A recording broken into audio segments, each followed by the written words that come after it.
Okay, we're at the TCR Show, and I'm very pleased to be joined by Andreas Raelert, who is one of the very top athletes in the world right now.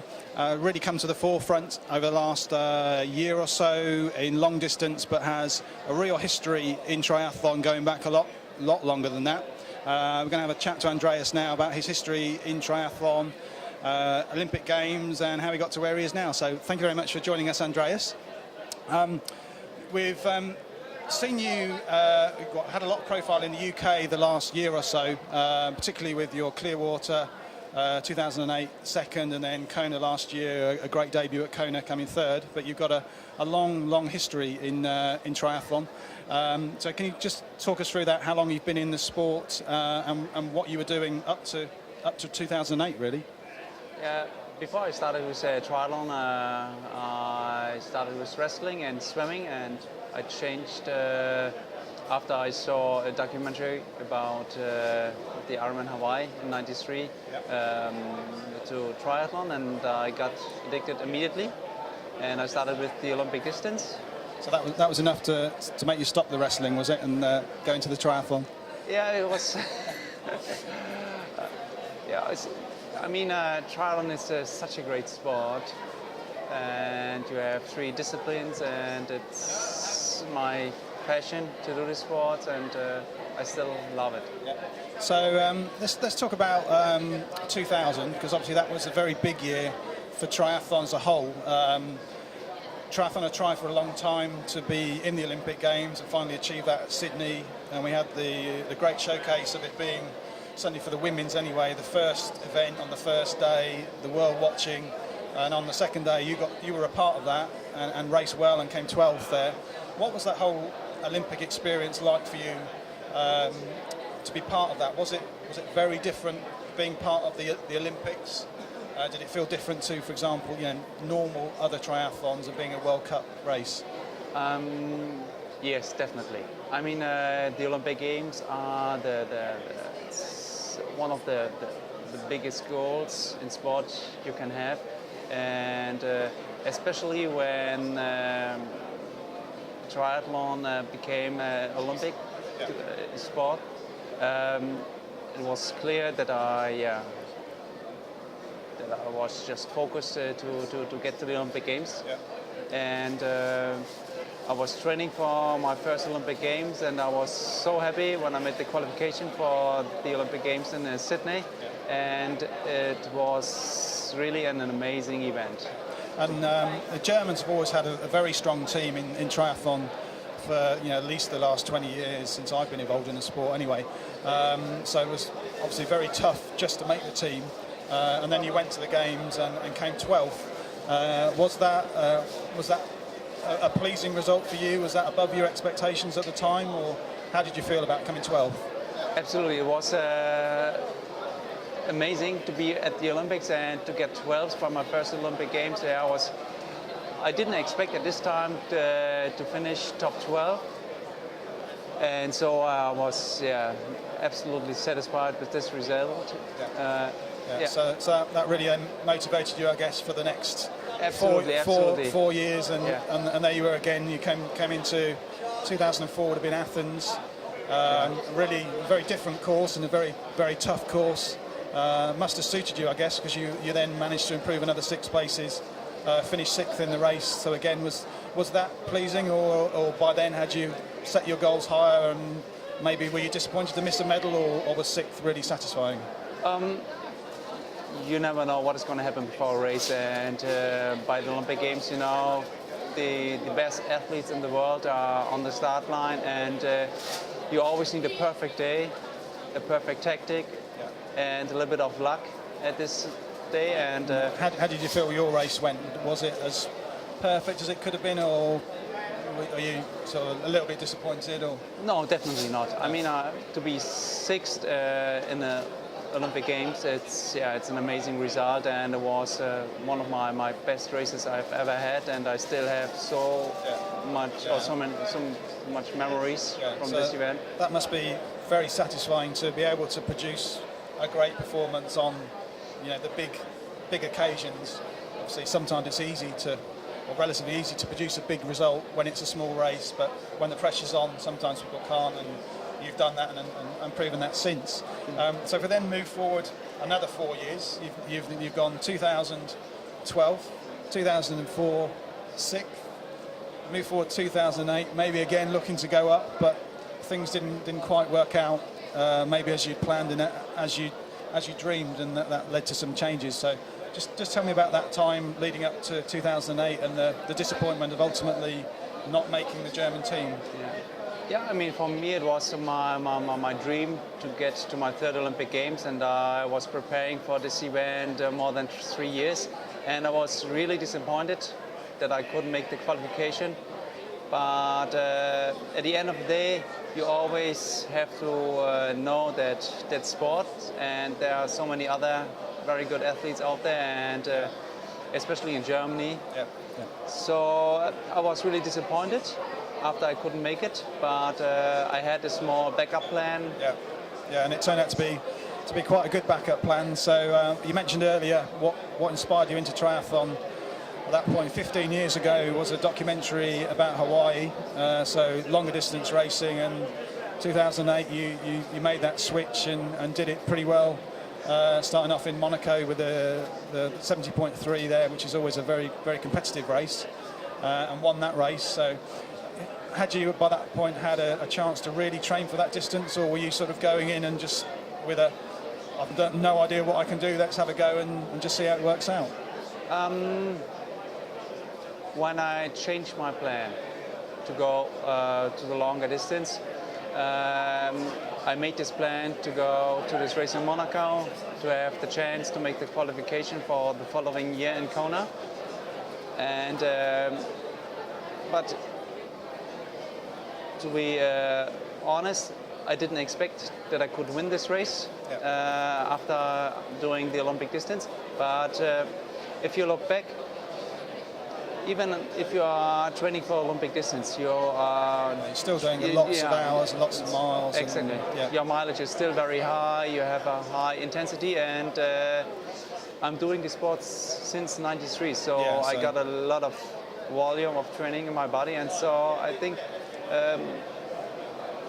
that if you want to change something, it's sometimes a little bit easier. Yeah, and I think that's sort of proven itself.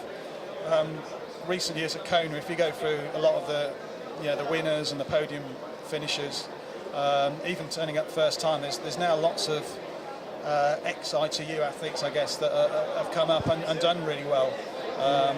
Yourself, I mean, even Craig Alexander, he was a great Olympic distance athlete. Maka was a world champion. Dirk Bockel came and got top 10 first time out. Andy Potts more. So that's proven. So again, you made that step to 70.3, but then the end of 2008, you did, I think, your first Ironman in Arizona.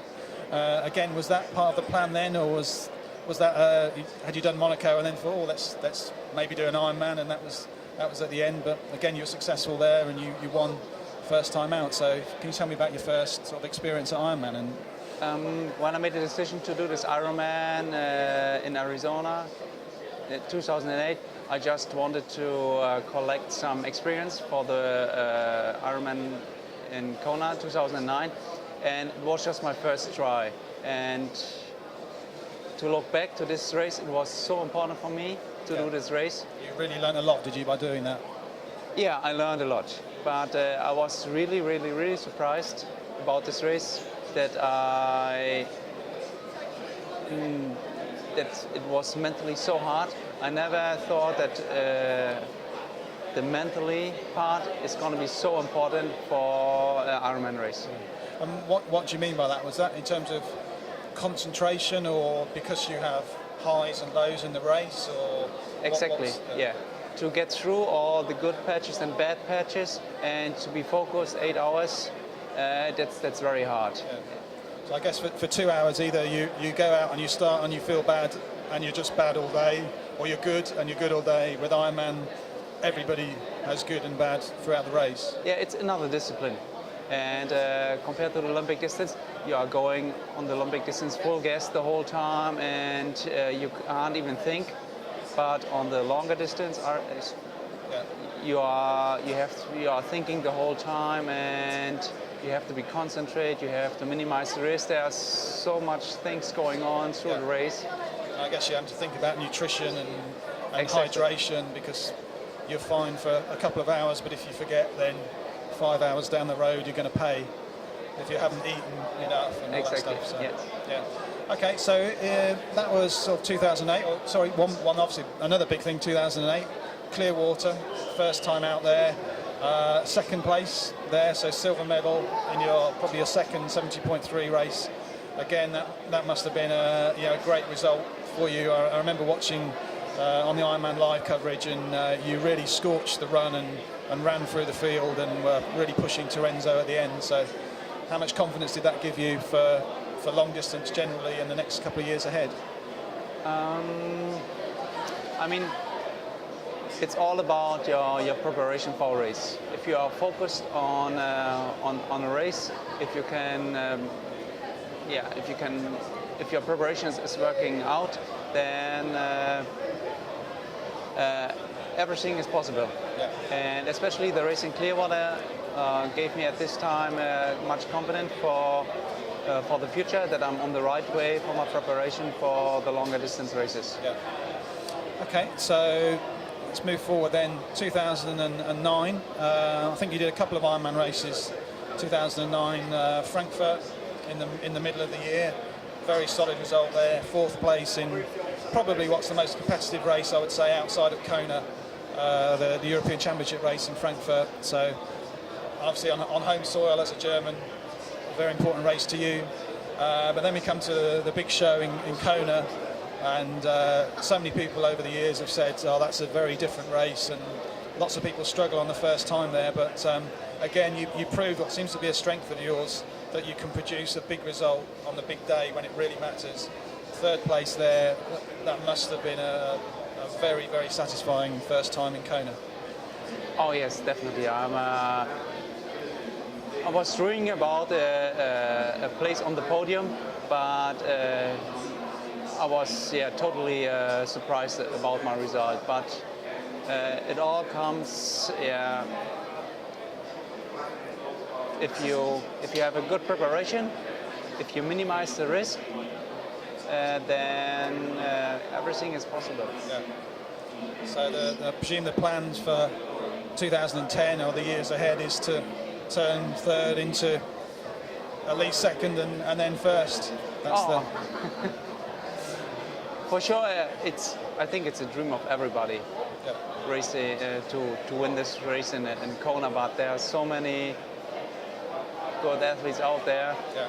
And I think even the quality on the Ironman distance changed in the past, so that 10, 15 guys are able to win this race, and you you have to have a perfect day to win this race.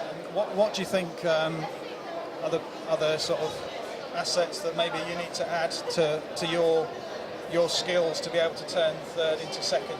Is it just experience, or are you particularly focusing on a certain aspect of training, or is that secret and you can't tell us? Oh no, there are definitely no secrets. You have to train. I think I have to improve my bike performance and my run performance as well. I have to get more experience with the nutrition part, and have to learn more about tactics. Yeah. So, and then And then see what goes. Yeah. Okay, that's great, Andreas. Let's just have a quick chat about one of your sponsors who you're here with today. Is Blue Competition Cycles, and they're a relatively new brand, certainly in the UK. And then we see, obviously, they're called Blue. Most of their bikes are blue, but I've seen your bike here at the show today, and it's a pretty special, very patriotic German flag edition. You must be pretty pleased with the look of that. It's certainly a stunning looking bike. Yeah, for sure. I'm really proud to have Blue as my sponsor, and that they are doing so much for me. They are offering me to go into the wind tunnel, to get the best equipment, what I can get, for my big dream in Kona. I had a quick look at your bike earlier, and it's got, I believe, the electronic gears, shifters, and things on it now. Is that right? Are you using that in racing? Yes. The Di2 and electronic shifters, and do you enjoy using those? Does that function really well for you? At this point of time, I never used the electronic. Oh, you've not used it racing, okay. Yeah, but I'm taking this bike in the first race camp to Fuerteventura, and then I'm... You have to give it a good trial run, yeah? Yeah. Okay. Andreas, it's been an absolute pleasure to speak to you. Thank you very much for spending some time with Tri 24/7. I'd like to wish you the best of luck for 2010, and maybe if you're back at TCR next year, we can have another chat, and maybe I can be speaking to the Kona winner. So good luck for the season, and thank you very much for your time. Yeah, thank you very much. Cheers,